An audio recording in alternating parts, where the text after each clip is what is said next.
Howdy folks, and welcome to the Hillbilly Kitchen. Today we're making a meatloaf and mashed potato casserole that is guaranteed to make any man happy.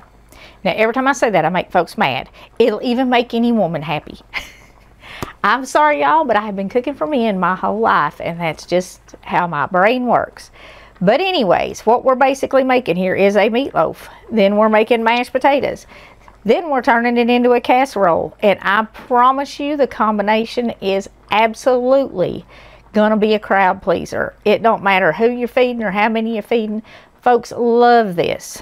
I've got about 2 pounds of ground chuck here. This is kind of a big one, and you can cut this recipe in half. And I've got about 4 good sized russet potatoes over here that I boiled. You can use any kind of potato. You can even cheat a little bit and use instant potatoes.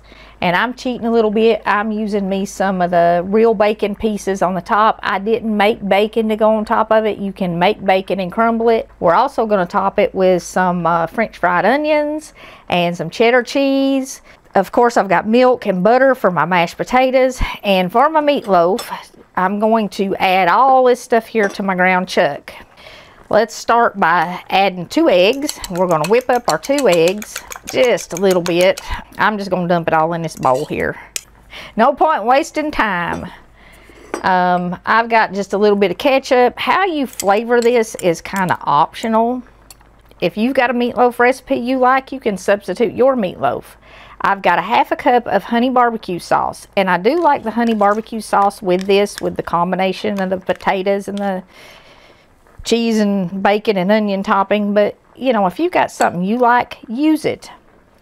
I'm putting just about a tablespoon of mustard in here, and I don't always do mustard in my meatloaf, but I had some out that I'd used for something else, and I thought, well, I'm gonna throw it in a meatloaf, because basically you can use any kind of sauce in this you want to. You could even put a can of tomato soup or some spaghetti sauce or something in it if you wanted to. I'm going to put, this is a 1/2 an onion. It was a good sized onion, and it's probably 1/2 cup of onion, diced up real fine. And I've got about 1/2 cup of bell pepper, diced up real fine. It was a 1/2 pepper. You can use any color, red, orange, yellow, green, it don't matter. And I have a sleeve of crackers. Now you got to have some kind of filler. I've crushed up my crackers in this here bag. You can use breadcrumbs, you can use oatmeal, you know, just all kind of stuff. If you don't have a really good meatloaf recipe, this is my basic recipe here. I have up a meatloaf video where I gave a whole lot of tips and substitutions. You can watch that. I'll link it at the end of this. You know, I always put end cards up here. I'll link it. And I'll also link, I have a mashed potato video for my new cooks.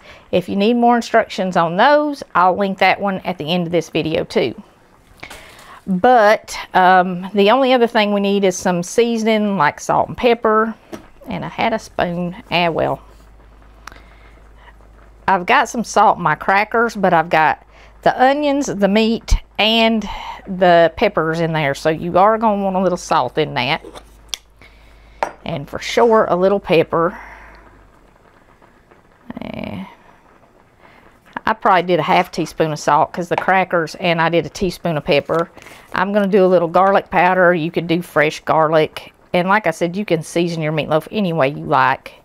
This is just the basic, my basic recipe. You know, make your own meatloaf. And I'm going to put a little bit of onion powder because I think the onion powder kind of gets the flavor in the meat a little bit more. And now I'm going to mix this up. I will tell you this, and I'm pretty sure I mentioned this in the other meatloaf video. You want to make sure you don't over mix your meatloaf. If you over mix your meatloaf, it will be kind of tough and it won't have the right texture. So you want to get all this stuff combined, but don't overdo it. Okay, I think I about got this mixed up good. You do want to check the bottom of your bowl good, because I thought I had it just a second ago and I went digging down in the bottom of my bowl and half my cracker crumbs were down there. And like I said, I don't want to mix this more than is necessary. I don't want it to be tough. Now I'm going to bake mine in my cast iron skillet. You can bake it in any kind of casserole dish and it will come out just fine. I will tell you this, it impresses folks when you bake a casserole in an iron skillet. I don't know why.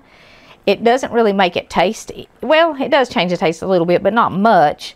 But what it does do is it adds more iron to your food, which is good for you. So cooking in cast iron is healthy, but it really, really, really impresses folks when you pull a meatloaf out of the oven in a cast iron skillet or anything. And I'm not quite sure why, but anything you can do that don't make extra work for you that folks are impressed by, go ahead and do it. Okay, now I want to kind of mash my meatloaf out here a little bit, but I want to keep it away from the edges of my pan. That's going to do a couple things. It's going to keep it from sticking to the edges of my pan, but it's also going to make it easy to get the grease out of it when I take it out of the oven before I put my taters on top. And that way my finished casserole won't be all greasy. Just kind of shape it how you want to. But like I said, if it's better if you kind of keep it off the edges of whatever dish you're cooking it in. Whether you're cooking it in a glass casserole dish or even a metal pan is fine, or your iron skillet. And that way you can clean you can get the excess grease out of your meatloaf. Because this is ground chuck and it's probably going to have quite a bit of grease in it. Alright, now we're going to put this in a preheated 350 degree oven. And we're going to bake it until it's done. Now I've got a big one here. I had 2 pounds of meat. I'm going to cook this for at least an hour because I want it to be cooked all the way through. My potatoes are already going to be cooked. Once I mash my potatoes and put them on the top and put it back in there, all I'm doing is going to brown it and then it's going to be ready. So I'm not going to be cooking it anymore after I put the potatoes on it really. So make sure it's done before you put the potatoes on. So 350, about an hour. Okay, let's get our potatoes ready now. Once your potatoes have boiled to the point that they're tender, you can stick a fork in them and they're tender. Poke them with your wooden spoon that you had over them to keep them from boiling.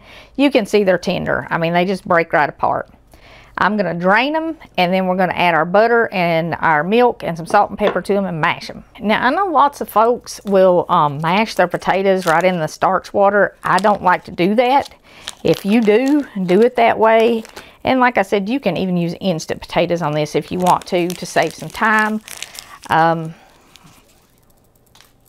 if you need more mashed potato instructions, I do have that video that I'll link. And you can put stuff, you know, sour cream and stuff in them if you want to. I do not put my salt in my potatoes when I cook them. I add it after they're cooked. You don't have to use as much, and the flavor is just way better. Okay, add my milk. You don't want to add your milk until after your butter is melted, because if you do, your butter won't melt. Right, and that's all there is to basic mashed potatoes there that we're going to turn our meatloaf into a casserole with. Okay, our meatloaf is done, and you can see how much grease is in here. I'm going to get that grease off. Okay, that looks pretty good. I've got most of the grease out of it, and we can turn it into a casserole. Just spoon your potatoes on. And you want these, I mean, how many potatoes you need or you want is going to kind of depend on the size of your meatloaf. And how many people you need to feed. This was 4 pretty good sized potatoes. It should feed at least 8 people. Because mashed potatoes go a little farther than like baked potatoes do. And you want them, I want to say probably an inch thick all over the top of your meatloaf. And I think a spatula would work better for this. But I had my wooden spoon on there because I didn't want them to boil over. So we'll just use it. Go with what you got.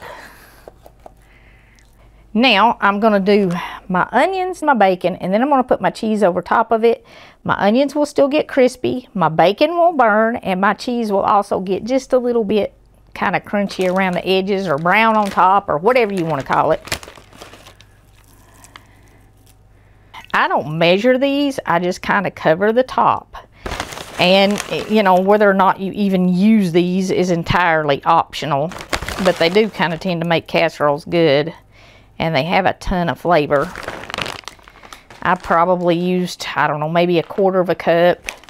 Again, how much bacon is up to you. If I was using bacon strips, I'd probably use it 6 to 8 on a casserole this size, because I had 2 whole pounds of ground chuck in there. But again, I'm just going to kind of sprinkle them around and cover everything. This is a pretty good size pack. It's 3 ounces. I don't know. I'll use at least half of it, I guess. And it's up to you how much you use. I do like the regular bacon better, you know, when you make it and crumble it, but, you know, heaven's sakes. We got to cut some corners. I've probably got close to 2 cups of cheese here. Again, how much you use. Probably do 1.5 cups on it anyway. Yeah, I've got about 1.5 cups, not quite 2 cups. And I'm going to use it all. And I'm just going to put this back in there, like I said, until my cheese gets nice and brown. Kind of mash some of my cheese on there, because the way I made my meatloaf, my cheese is falling off.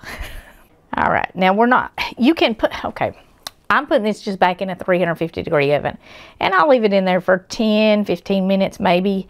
You can put it under the broiler if you want to, if you're in a hurry to get it done quicker, because we do have the potatoes are cooked, the bacon's cooked, the meatloaf is cooked, so now it's just kind of finishing up. But I kind of prefer to do it just in the oven and let the cheese more cook instead of broiling it. But again, that's up to you.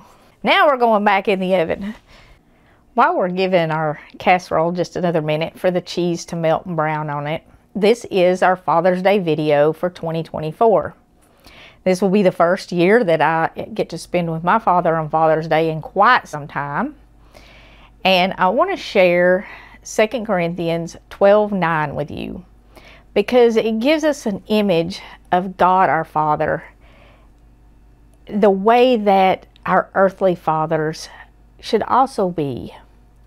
It says, "And he said unto me, My grace is sufficient for thee. My strength is made perfect in weakness. Most gladly, therefore, I rather glory in my infirmities, that the power of Christ may rest upon me."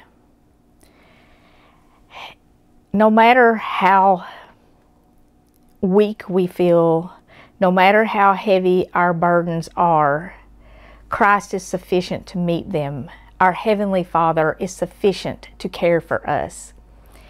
And that's also the image of a perfect earthly father.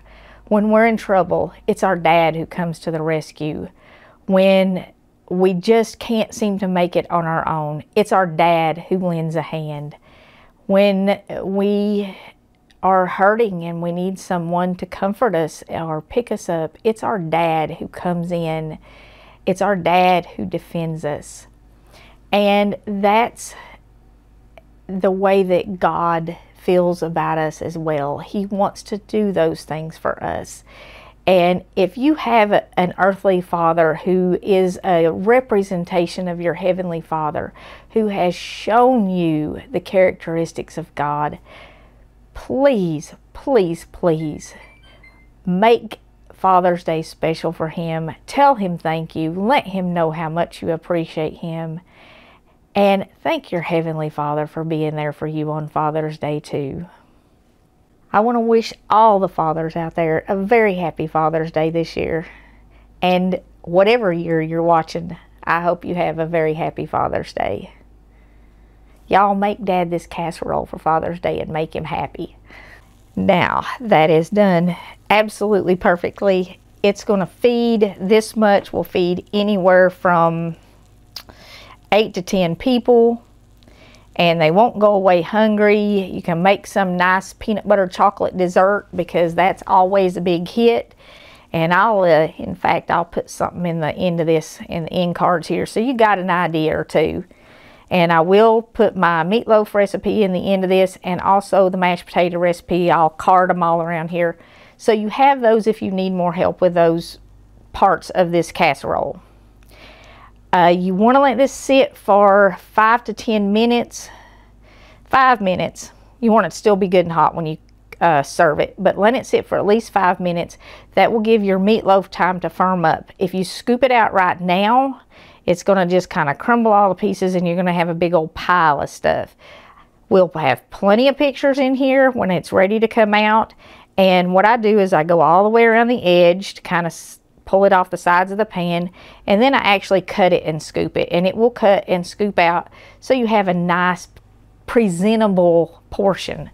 And it tastes delicious. It's actually pretty, and when you bake it in a cast iron skillet, it really does have a it has a homier, heartier feel to it, I guess. You know, it really feels like one of those old-fashioned meals that are, you know, you'd sit down to after you've been out plowing the field all day.